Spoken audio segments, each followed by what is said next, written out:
there. Welcome to the From Lab to Launch podcast by Qualio, where we share inspiring stories from the people on the front lines of life sciences.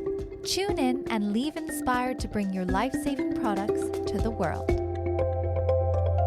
Hey everyone, thanks for joining the show today. I'm Kelly from Qualio and I'm your host here at From Lab to Launch. If you haven't already, please subscribe and give us a review on Apple or Spotify. We'd love that.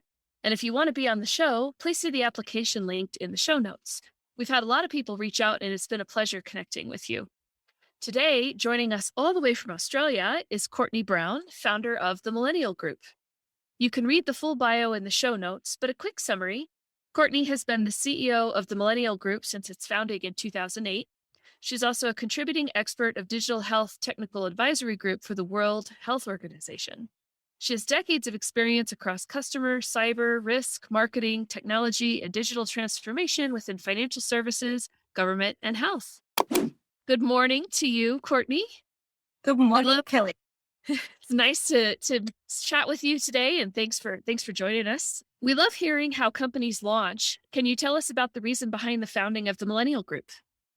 Absolutely, Kelly. So to share a little bit about Millennial Group really starts with my personal why, and that's all to do with my mission to create better lives through the use of technology. I really realized that there was a gap in the market a very long time ago before we were working virtually from anywhere, in that there are so many talented digital natives that actually want to work as a lifestyle, not as a job. What we do is not necessarily who we are, but we can actually do that from anywhere. So I was coming across great digital talent who were probably being underutilized, maybe not necessarily fully acknowledged in their full-time day-to-day, and who were really creative, out-of-the-box thinkers. So it was really about starting a movement and building a crowd that could do meaningful work from anywhere. That's Millennial. Nice. That's exciting. What has been one of the biggest accomplishments of the Millennial Group as of today? So I think I probably need to speak to most recent events. And most recent events over the last 2 years have actually included supporting COVID crisis response. So never in this time in our history have we had more digital transformation in such a short period of time. And essentially uplifting digital platform services so that we can really respond to customer needs. So I would say that's the most meaningful. It's probably been the most challenging, but also the most pertinent work to protect people here in this country. Yeah. Definitely. That's that really has been that the whole idea of scan a QR code to get anything, right, has really been quite a change. It was so 2002 and now it's back with a vengeance.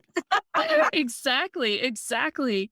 Yeah, it's funny. We're still seeing that around the US, like in restaurants and such. You scan for your menu and it's so cute. I love watching my parents try to figure out the QR code and then pushing to make the menu appear and stuff. It's been it has been quite a change. Yeah, that digital inclusion piece I think is something that we really need to consider in customer experience. We need to make sure that we bring everyone along and not exclude the older generations. I think it's a really good point. Yeah. Definitely. How do you see the Millennial Group growing or evolving in the next 5-10 years? I love that you asked this question because I can't tell you enough how much Australia is craving digital talent.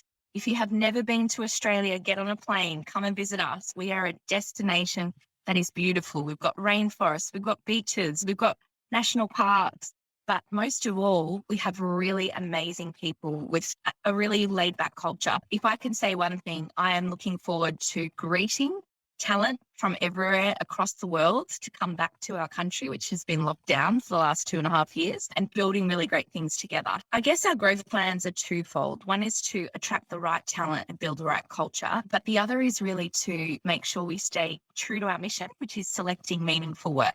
So that's something that we always do. We filter the work that we select to deliver through our value set, which really is about doing meaningful work together. Right. So speaking of very meaningful work, I know you're a contributing expert for the Health Technology Advisory Group for the World Health Organization. What's the key aim of that advisory group? For those who aren't familiar with the World Health Organization's strategic and sustainable development goals, Basically, there are a number of them. And what we're talking about here is their general program of work.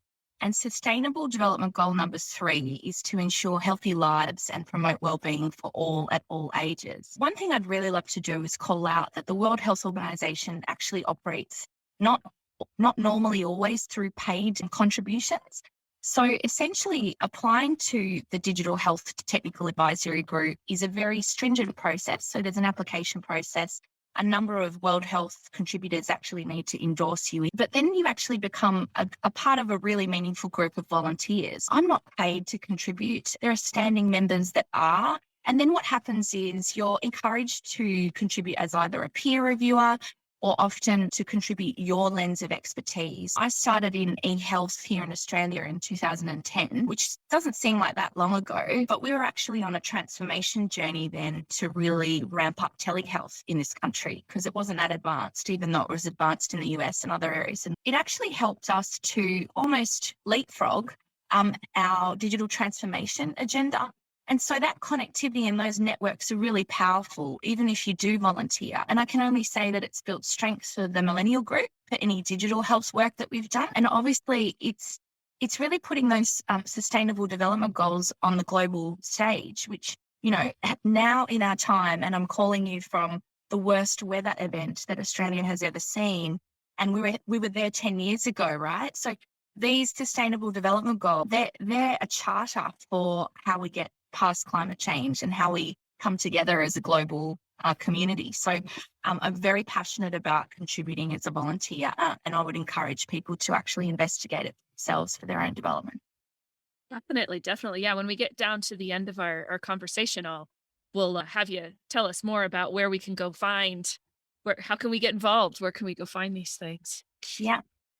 So what do you do in your role specifically as a contributing expert, and how have you been able to make an impact? So I have actually been called to do a number of things. One is to peer review a number of documents that then move into policy. And those policies become either investments from the World Health Organization perspective, or they actually inform things like legislation. So really important banners for success that we can flag globally that is moving towards strategic targets. So you might have seen that ESG risk or enterprise strategic risk, actually looking at the sustainable development goals, is becoming a real point of discussion for really large corporations. So we used to talk about corporate service responsibility and contributing back to the community. And now we're actually putting that into writing in terms of risk strategies that organizations can put into place so that they've got green target goals and those are really tangible examples of where we're turning the dial and asking corporates to really be accountable, stand up and actually make change. And so if I'm contributing as a peer reviewer, I might be a little bit lower in the chain than anybody that's influencing at the very top. But that small contribution is actually contributing to a much larger initiative. That's just one tangible example. Thanks. If you could go back and tell yourself something at the start of your career, what would that be? I love this question. I really love this question because I can honestly say that when I was 17 and I graduated from high school, a lot younger than anyone else, I was probably in corporate finance before I even knew how privileged I was, if I'm honest, and the opportunity that I was given. But I had these amazing mentors that saw that I was really enthusiastic and probably a little bit more so than what we'd expect culturally in Australia. So I was really bombastic and I wanted to contribute ideas. And in our culture here, we have this thing called tall poppy syndrome. And if you're really bombastic, it's actually rewarded in America really, really beautifully. If you're enthusiastic, you're encouraged to keep speaking up. But in Australia, you're actually probably not so. It's a bit like, hold on a minute. Do you think you're a bit big for your boots? Come on. And I guess what I would say is don't be afraid to find your voice early because you will attract mentors into your network that will lift you up. And I'm really, really grateful that I've got a lot of male mentors that notice that enthusiasm and harness that performance talent. They've opened doors for me. They've introduced me to international networks. And so don't be surprised if your mentors may be a little bit different to what you anticipated a mentor would look, because that network effect in being able to help your career is something that can come from anywhere at any time. So that's probably the one thing. Keep your eye out for mentors. And the other is make sure you speak up, and your age should never be a limitation. If you are young, enthusiastic, and have great ideas, you can make really, really powerful change happen and create impact. So don't let that be a barrier. Love that message. I love that message. Yes. As someone who's also a bit bombastic myself in the quality space, I can relate. But yeah, finding the right path or a path even where that's an asset, that can be a real challenge. Yeah, absolutely. And I don't think there is a right path. We shouldn't hold ourselves to those expectations, because life is almost snakes and ladders. So it's a journey in whatever way it manifests in front of you, and nothing's ever right. Yes. It's all experience that enriches your kind of thoughtfulness, I think. Yeah. I agree with you. Absolutely. That's a wonderful way to frame that. So where can people go to learn more, follow along, and connect with you? Yes, so you can find me as Courtney Brown Digital on LinkedIn. My Twitter handle is Courtney Brown CX, and our company website is themillennialgroup.com.au. Excellent. Thank you. Thank you so much for your time today. It's been a real pleasure having a chat with you. We'll look forward to continuing to watch and see the great changes that the Millennial Group is bringing about. Thank you so much, Kelly. Thank you for listening to this week's episode of From Lab to Launch, brought to you by Qualio. If you like what you've heard, please subscribe and give the show a positive review. It really helps us out. For more information about Qualio, our guest today, or to be a guest on a future episode, please refer to the show notes. Until next time.